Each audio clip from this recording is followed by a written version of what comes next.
Now, I've grown up in Mumbai, and Ramzan is by far one of my favorite festivals of the year. It's just the amazing food and the amazing atmosphere and vibe you feel. And that's why I thought I'll make this super special, free of cost, training and diet program for all my Muslim friends, even the girls, so that it's possible to maintain a healthy lifestyle, burn off fat, and put on lean muscle at the same time.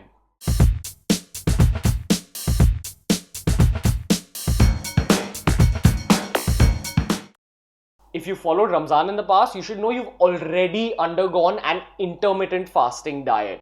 Okay, so in this video, I'm not going to talk about the deep science of an intermittent fasting based diet. I'm just going to give you all a brief overview. So basically, in an IF diet, you need to make sure that you fast for a minimum of 12 to 14 hours, which if you're following Ramzan, you're anyway doing. So basically, after this fasting period, your body's biology is changed just a little bit. Your body becomes what we call an anabolic environment. So all the food that you eat is better utilized to build lean muscle mass.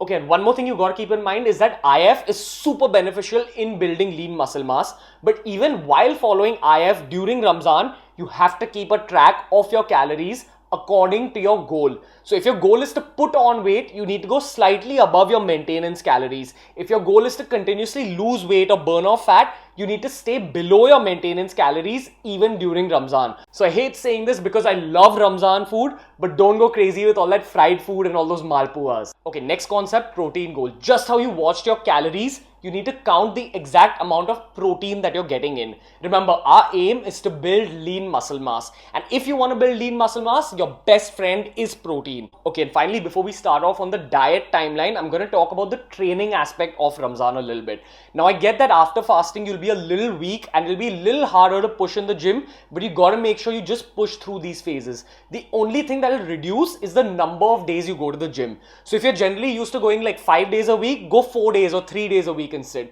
So if I were working out thrice a week, this is the routine I'd follow. On Monday, I'd take back biceps with a little bit of deadlifts. On Wednesday, I'd take chest, shoulder and triceps. And on Friday or Saturday, I'd take legs and abs. This is the split that I feel works for me the best if I'm going thrice a week, and also you're getting a lot of recovery days in the middle for your body to rest, recover and grow stronger. Okay guys, so let's get straight to the diet plan. So this is the diet plan you need to follow on the days you're working out. On the days you're not working out, try keeping your carbohydrate intake a little low. So all your bread, roti, rice, naan, fruits, keep that a little low on the days you're not working out, and instead increase your protein and your fat. So you can afford to have more kebabs and things like that on your rest days. Okay, so for this particular diet plan, I've divided it into stages. So stage 1 is when you break your fast. Jab aap roza khologe. Okay, so stage 1 is all about simple carbohydrates. Your best options are white rice or even better fruit. Now you got to keep in mind at this point you fasted for 12 to 14 hours. So what your body needs is immediate energy. Okay, that's what you should eat. But keep in mind this is a pre-workout meal. So for a pre-workout meal, you have to avoid items that are high in fat and high in sugar. So I'd even advise you to avoid dates. A lot of my friends who follow Ramzan tend to break their fast with dates. Now the thing with dates is that it gives you a very big insulin spike, which will be followed by low energy levels, and you want to keep your energy up. If you want to know more about pre-workout meals, check out my video on pre-workout nutrition. It'll answer a lot of your questions. Stage 2, Maghrib prayers or evening prayers. So you'll go to the mosque, you'll finish your prayers, and then immediately you'll go to the gym. Now I'd recommend you carry one banana with you to the gym and just have it before your workout. You need that immediate energy. This is also a great time to have a tea or coffee just to get that pre-workout caffeine in. But I'd still say avoid sugar, but hey, it's Ramzan and you're supposed to have a little fun. So you can have just a little bit of sugar with your tea and coffee. Stage 3, your post-workout. Now I'd highly recommend that you finish your entire workout in 45 minutes to an hour, after which you're going to have protein shake with water. This is also a great time to have those dates that you avoided when you broke your fast. I say this because after working out, your body is in a position to utilize sugar for energy. So dates give you a great insulin spike, which improves protein absorption in your body. Stage 4, Tarawih prayers. Now this is where the meal plan gets a little bit flexible. Now different mosques have different timings for Tarawih prayers. So according to the timings, you plan out this meal plan. Now suppose you come back home from the gym and you still have 1 hour before the Tarawih, you make sure you get in a little bit of white meat and some carbohydrates. Now, ideally, you should be having some low GI carbohydrates and some grilled chicken, but it's Ramzan, so you can have a little bit of fun. Make sure you have some carbohydrate. It can be bread, roti, rice, anything you want, but make sure you get your white meat in. So some chicken or some fish or some eggs with a serving of carbohydrates. If you don't have much time between your gymming session and your Tarawih prayers, finish the prayers, come home and follow the same meal plan. A portion of non-veg and a portion of carbohydrates.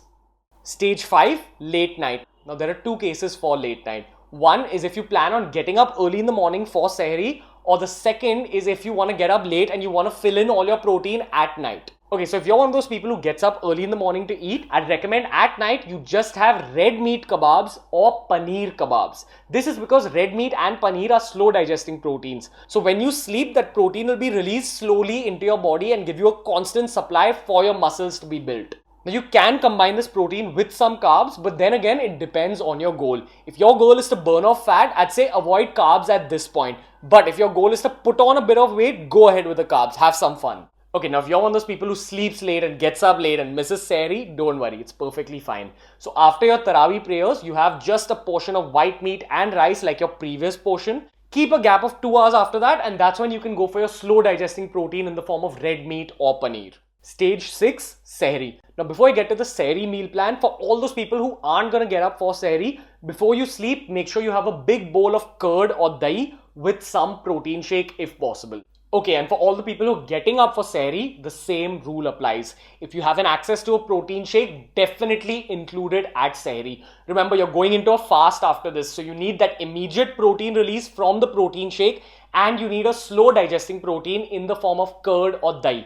Okay, now finally carbs at Sehri. A lot of people have fruits at this point, but an even better option would be a slightly slow releasing carbohydrate because you want to get through the entire day. So this is a point where I recommend something that gets slowly released into your body. So brown rice or whole wheat rotis or whole wheat bread or multi-grain bread, anything that will get you through the day but will fill you at the same time. Okay guys, now that was the backbone of the meal plan for Ramzan, but keep in mind, during Ramzan, don't completely avoid vegetables. Whenever you can, have a serving of vegetables with all those meals. It'll take your performance in the gym and your performance in terms of how you look to the next level. So that was the diet plan everybody. Ramzan Mubarak. अगर आपको ये video अच्छा लगा तो please एक Thums up दे दो, comment छोड़ दो और सब्सक्राइब करो मेरे चैनल को. अगर आपको चाहिए कि मैं ये वीडियो हिंदी में बनाऊं तो प्लीज़ एक कमेंट छोड़ दो. अगर मुझे रिस्पांस अच्छा मिला तो मैं डेफिनेटली ये वीडियो हिंदी में भी बनाऊंगा. अगर आपको मसल बिल्डिंग और फैट लॉस के टिप्स और ट्रिक्स चाहिए तो ये प्लेलिस्ट पर क्लिक कर लो. और फाइनली ये मेरे हैंडल्स है और वो मेरा फेसबुक पेज है. Make sure you check it out और सभी को लाइक दे दो. So until next time guys, Ramzan मुबारक.